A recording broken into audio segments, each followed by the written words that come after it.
Hello, hello, hello, hello, my angels.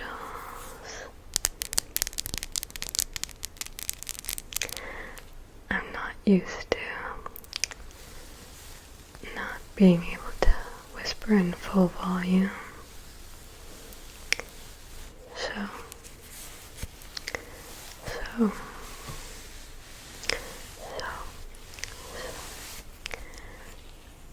as you guys can see from the title of this video, this is my first time trying a soft-spoken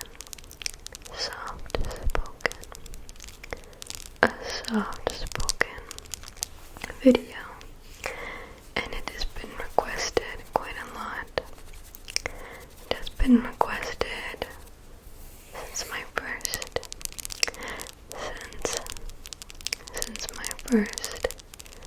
ASMR video. So today I'm going to be reading my birth chart, which was another recommendation someone made, and I loved the idea of it, mostly because it could just be a great ramble video,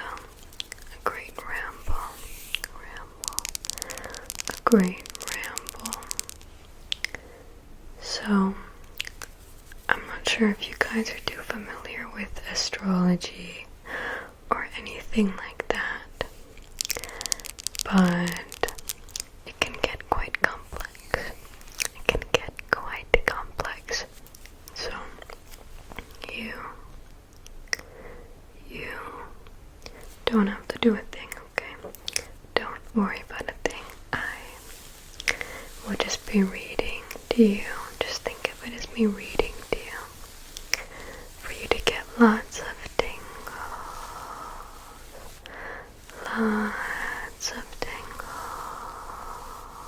Okay? Tingles.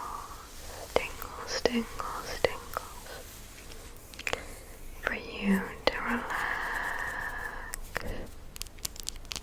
Okay. If that sounds good, and let's go ahead and get started, okay? Okay, so my angels, my birthday is on May 25th, which makes me a Gemini.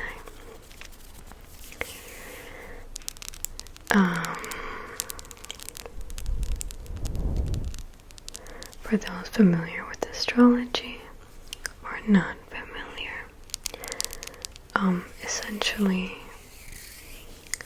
each sign has some qualities or traits that can be both positive and negative, but I like to think of it as healed and unhealed traits,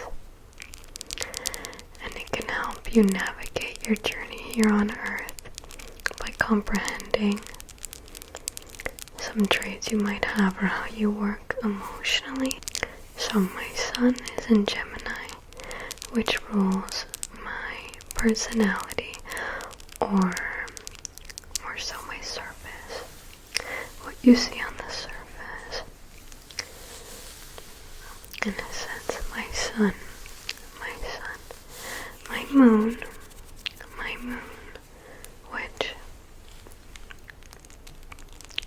which is ruled by my emotions, the unhidden, my emotional framework. My moon is in Aquarius, and my rising sign, which is usually my first impression, I think they call it the first impression, is in Scorpio.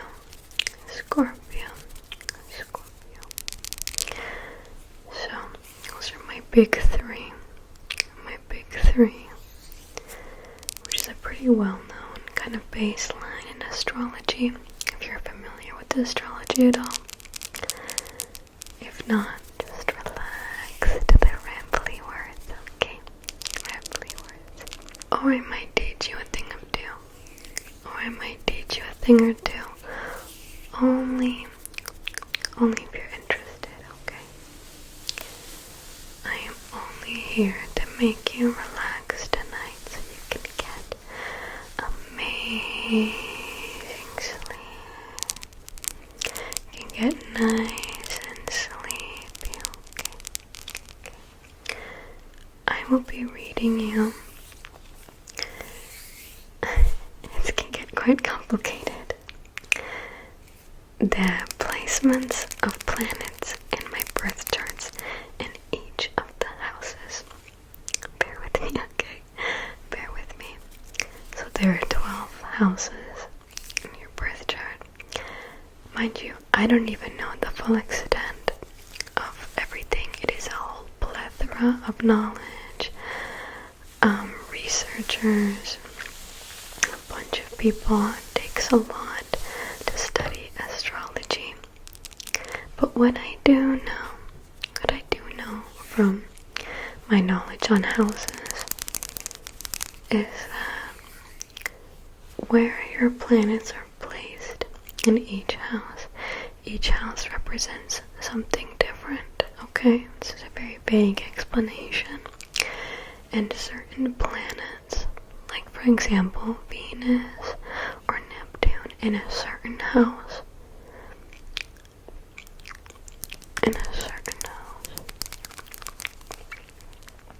means something different per se. So I will read you what mine mean in my birth chart. And I think this is actually also a plus of getting to know me better. I would say even me reading all these, and I felt like they were pretty accurate, honestly. Or how some people might describe me as well in some areas. So, without further ado,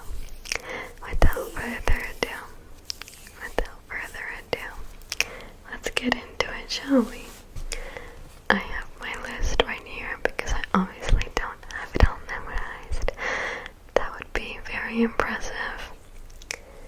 So we're going to start with my first house.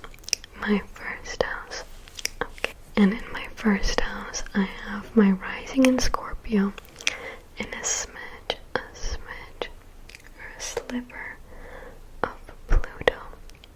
The planet Pluto in Sagittarius also falls in the first house. So what does this mean? The first house is about how I come across. So, my natural behavior and my sense of self. These two combined suggest a person who feels deeply and changes over time, especially through new ideas or life experiences. I may come across as intense, but also purposeful, with a strong need to understand who I am and what I believe. I think that's really cool. And I definitely relate to that information, honestly. People upon meeting me in person have usually said along the lines of, I thought you were very intimidating at first. I guess it's because I have a RBF, a resting face, which I can't say because of YouTube. When I get really complicated, when I concentrate really hard on something, I guess my face becomes very serious without intending it to. So I look like I'm mad, but I'm not. I'm just spacing out or thinking about something random, so I feel like that part relates to me for sure. So we're going to move on to the second house. Okay? And the second house is about money, possessions, personal values, and self-worth, okay? And I have Pluto in Sagittarius again in my second house, and my Chiron in Sagittarius. A lot of gibberish.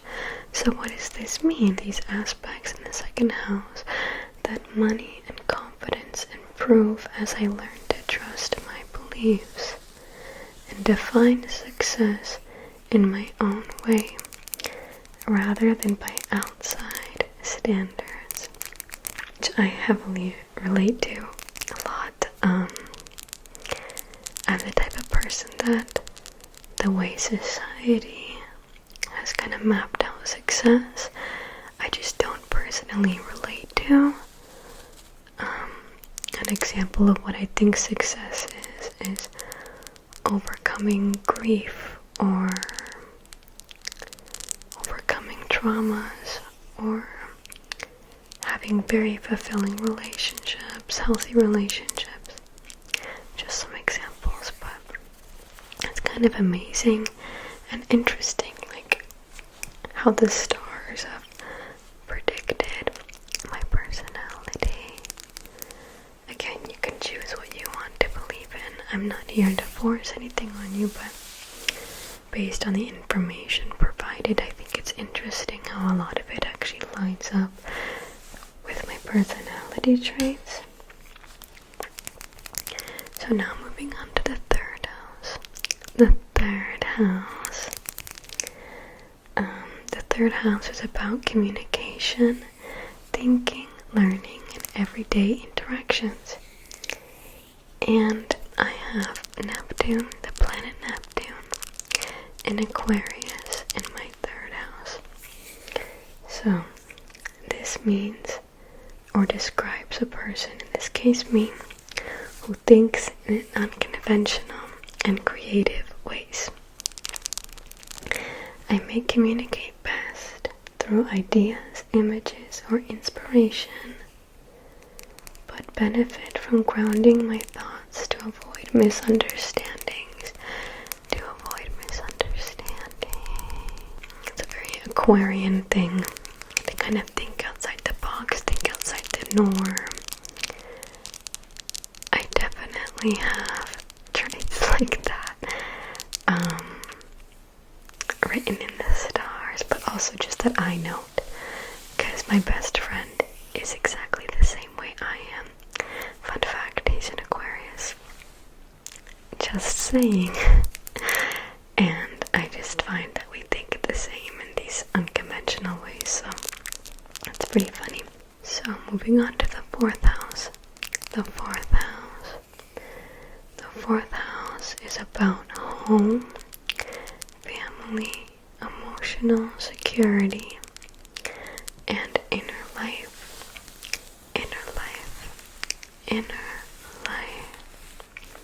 Okay. And the planets in this house, the fourth house, I have Uranus and Aquarius again, as well as my moon in Aquarius. Okay, so together, this suggests a lot of emotional independence. Home and family life may be unconventional, and I feel most secure when I have space to be myself and I am not emotionally restricted.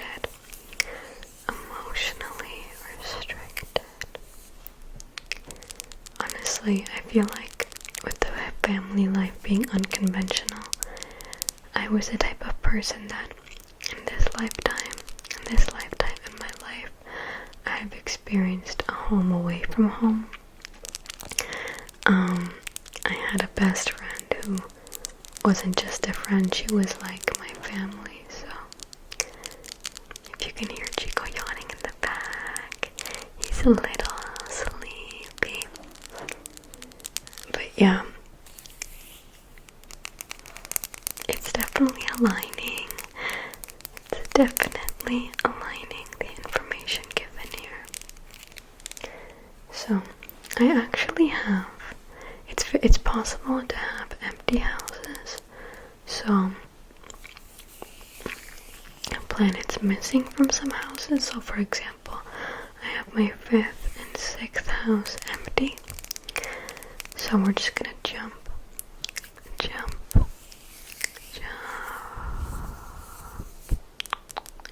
do the 7th house, okay? So the 7th house is about close relationships, partnerships, and how I relate one to one. One to one. One to one. One to one. So I have a lot of placements in this house. So I have my Jupiter in Taurus, Saturn in Taurus, Venus in Gemini, and I have just like a little sliver, of my Sun in Gemini also in the 7th house. This suggests relationships that balance stability and security, which is mostly coming from the Taurus placement, with communication and mental connection, which connects to the Gemini sign. I may seek long-lasting relationships or partnerships, but still need conversation, flexibility, and shared ideas to feel fulfilled. Isn't that funny? I was just talking about one of my best friends earlier and how we think alike. I do feel like the people around me, we all kind of, like my close friends, we all kind of think alike to an extent, for sure. No, like, for sure, we're all extremely similar. Let's say I have like 2, not counting my boyfriend, but 2 best friends. And I mean like people who know me inside out, friends that have known me for over a decade. And yeah, we're all just kind of the same person, but different fonts, honestly. So that's kind of crazy, because I do feel like I tend to not. I think it's important to be around people who think differently than you and have different values and ideals, just to learn and grow from them. But at least, I guess for me, they don't have to be my best friends. Those people that don't really think exactly like me, if that makes sense. Interesting. I'm definitely one of those people that if I have a small circle, it's because those friends are very important to me and are way past the surface level relationship thing. I can't do that. I'm sure we'll say that somewhere in here. Or if not, it's just not how I work. I actually really struggle with that. Surface level conversations, social interactions, it's just not how I was wired. And that's okay. So moving on to the 8th house. The 8th house is about shared resources, deep bonds, change, and emotional depth. I feel like I've experienced a lot of change in my life. So in this house, I have my Sun in Gemini, my Mars in Gemini, and my Mercury in Gemini. I have a lot of placements in my chart of Gemini. It's a lot, I'm just kidding. So, together, in the 8th house, this suggests a person who processes deep experiences through thinking and communication and may approach intense or emotional situations by analyzing, talking, or seeking understanding rather than purely feeling. That's so true. I'm like, dang it, they got me again. Well, not dang it, but just being such a thinking person. Feeling can be so wonderful and so beautiful. The one water in my chart screaming for its life, my Scorpio. But yeah, it's the way I work. I'm like Princess Bubblegum from Adventure Time. I would like to know an answer to everything. I think learning is such a joy and a privilege, and I kind of look at kind of look at my experiences in life like that as well, like a lesson in school. Okay, how did this happen? Why did this happen? Instead of like going to my emotional space. Hey, it's just what it is. Moving on to the 9th house. The 9th house. So the 9th house is about learning, travel, beliefs, and seeking meaning in life. Seeking meaning in life. So I have my North Node in Cancer and my MC in Leo. So together, this suggests that my life path and career involve learning. Wait, stop, I'm so gagged. That's actually so scary. I swear I haven't even read fully through this, other than when I was like writing this down, which was like a few days ago. That is so scary. I was literally just talking about learning, and it came up. I can't make this up. Life path and career involve learning, exploring, and expressing myself boldly, while balancing emotional awareness and care for others. I grow by connecting heart and mind through experiences, knowledge, and belief systems. Honestly, I'm kind of like at a loss for words. That's kind of crazy. And you guys just saw that too. Unless you're deep into sleep. Unless you're deep into sleep. Which I hope you are. This is our time to check in. Are you tucked into bed? Do you have a nice blanket? Are your eyes getting heavy and droopy? And droopy. Just know I'm still here with you. And we're gonna go to sleep together, okay? Okay. Well, I won't fall asleep on you, but I will help you fall asleep, okay? Okay. Let's move on to the 10th house, okay? So the 10th house is about career, reputation, and life direction. How I am seen publicly, which is kind of crazy now because I have you guys. I have you guys. And the goals I pursue. So I have my MC and Leo also in the 10th house. And this suggests my life direction revolves around expressing myself with confidence and creativity, often in ways that gain respect or visibility. That is so creepy. Tell me it's not creepy. Tell me you're not gagging right now. Anyways, that's so crazy. I thrive when I can lead, inspire, or make a noticeable impact in my work.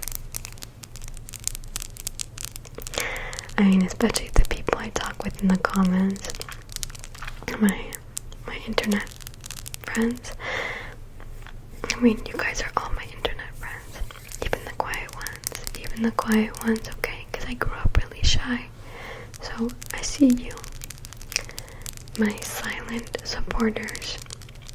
I always say to you guys in the comments, whenever you guys are giving me just really sweet comments or praise, I just tell you guys that making you happy makes me happy, genuinely. Like it's I think about my purpose in life a lot, and I just come to the same conclusion that helping others, because I've been in a place, I've been in multiple times in my life in a place where I desperately needed help from others, and I didn't really get the help that I needed in that moment. So I just, giving that to other people is so incredibly freeing to me, because I know what it feels like, or what it would feel like to receive help you need in that moment. It helps you keep going, and be the change you want to see, you know? It's kind of my thing. So, my 11th house is empty. And I'm glad we're wrapping up because my neighbors, my OGs know. My two biggest ops in ASMR. That's so funny. My two biggest ops are my neighbors and my dog. Because they just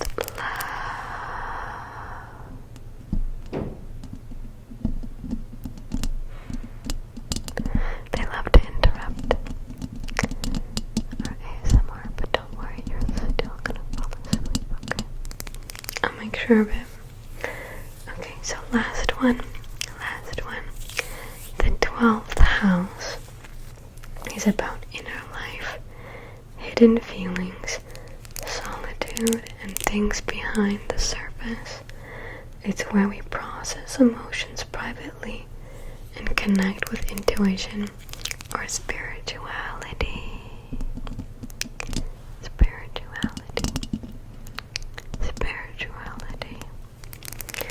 So I have my Scorpio rising. So this suggests a person who appears reserved or mysterious.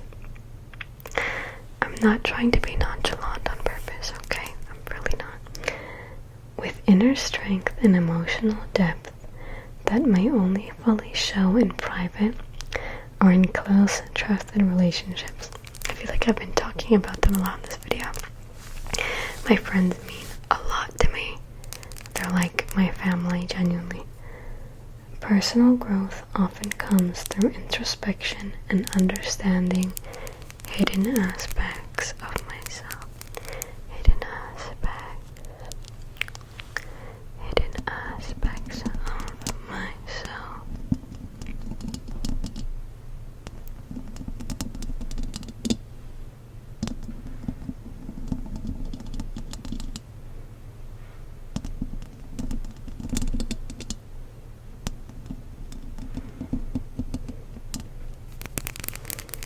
Well, my angels, I think that concludes our time together, which is always a little sad. But I know we'll see each other again very, very soon. Thank you guys so much for being here, and as always, love you all so